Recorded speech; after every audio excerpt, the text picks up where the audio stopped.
आपके साथ आस्था कौशिक। ईरान और इजराइल के बीच यह युद्ध अब केवल दो देशों का ही मामला नहीं रहा। तुर्की और सऊदी अरब ने शरणार्थी संकट की चेतावनी दी है। जॉर्डन ने अपने हवाई क्षेत्र को युद्ध के लिए इस्तेमाल करने से साफ इनकार कर दिया है। क्या यह युद्ध तीसरे विश्व युद्ध की ओर लेकर के जाएगा या फिर कूटनीति इसको रोक पाएगी? दुनिया की नजरें इस सवाल पर टिकी हैं, लेकिन मिडिल ईस्ट की धरती पर पिछले कुछ दिनों से भयंकर युद्ध छिड़ा हुआ है और ये और ज्यादा दिन ब दिन तेज होता जा रहा है।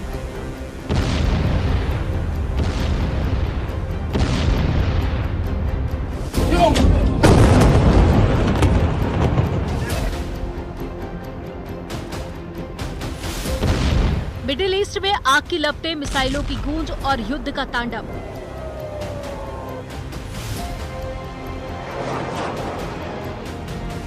ईरान और इजराइल के बीच में छिड़ा ये संघर्ष अब एक वैश्विक संकट बनता जा रहा है। 1979 की ईरानी क्रांति से शुरू हुआ ये तनाव 2025 में खुले युद्ध में तब्दील हो गया। इस युद्ध की जड़ें 1979 की ईरानी क्रांति में छिपी है, जब ईरान, जो कभी इजराइल का सहयोगी था, एक इस्लामी गणराज्य बन गया। शिया इस्लाम और यहूदी राज्य के बीच में वैचारिक टकराव ने दोनों देशों को दुश्मन बना दिया। 1982 में लेबनान युद्ध के दौरान ईरान ने हिजबुल्ला और फिलिस्तीनी समूहों का समर्थन शुरू कर दिया, जिसने इजराइल के साथ में तनाव को और भी ज्यादा गहरा दिया।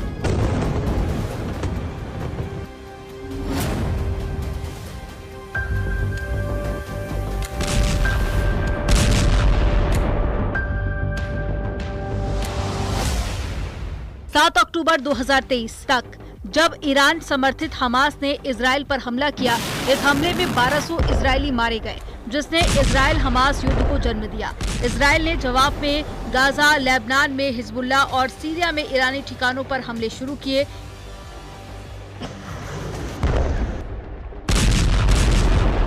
एक अप्रैल 2024 को इजराइल ने दमिश्क में ईरानी दूतावास पर बमबारी की थी, जिसमें कई वरिष्ठ ईरानी अधिकारी मारे गए थे। इसके जवाब में 13 अप्रैल 2024 को ईरान ने इजराइल पर पहली बार सीधे मिसाइल हमले किए, जिसने इस संघर्ष को एक नए स्तर पर पहुंचा दिया।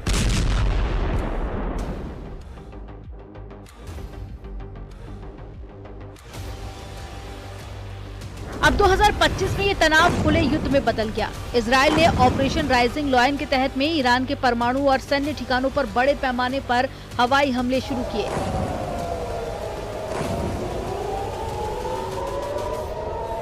तेहरान, नतांज, इस्फहान और साथ ही फोर्डो में धमाकों की आवाजें गूंजी। इजरायली रक्षा मंत्री योआव गैलेंट ने दावा किया है कि इस हमले ने ईरान की परमाणु क्षमता को भारी नुकसान पहुंचाया है। ईरान ने पलटवार में ऑपरेशन ट्रू प्रॉमिस 3 लॉन्च किया है, जिसमें तेल अवीव और यरूशलेम पर 150 से 200 बैलिस्टिक मिसाइलें दागी गईं। इजराइल का आयरन डोम कई मिसाइलों को रोकने में कामयाब रहा, लेकिन तेल अवीव में भारी तबाही हुई।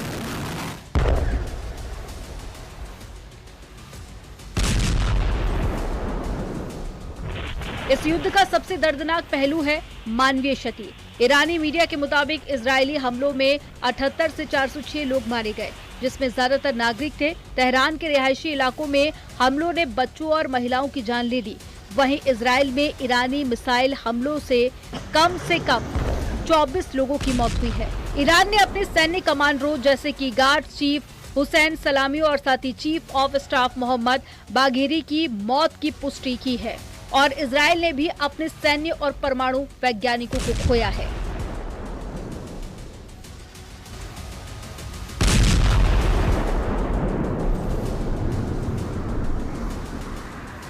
ये युद्ध अब मध्य पूर्व तक सीमित नहीं है। अमेरिका ने इजराइल का खुलकर समर्थन किया, मिसाइलों को रोकने की मदद की और अपने युद्धपोतों को इस इलाके में तैनात किया।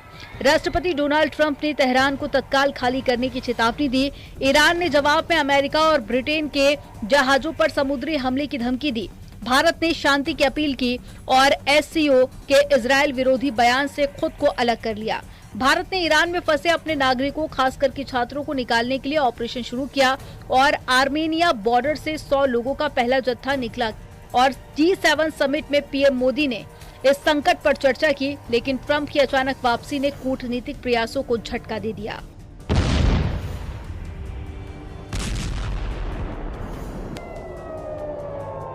ईरान और इजरायल के बीच में ये युद्ध अब केवल दो देशों का मसला नहीं रहा। टर्की और सऊदी अरब ने शरणार्थी संघ चेतावनी दी है और जॉर्डन ने अपने हवाई क्षेत्रों को युद्ध के लिए इस्तेमाल करने से इनकार किया है।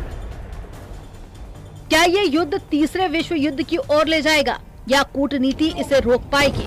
दुनिया की नजरें इस सवाल पर टिकी हैं।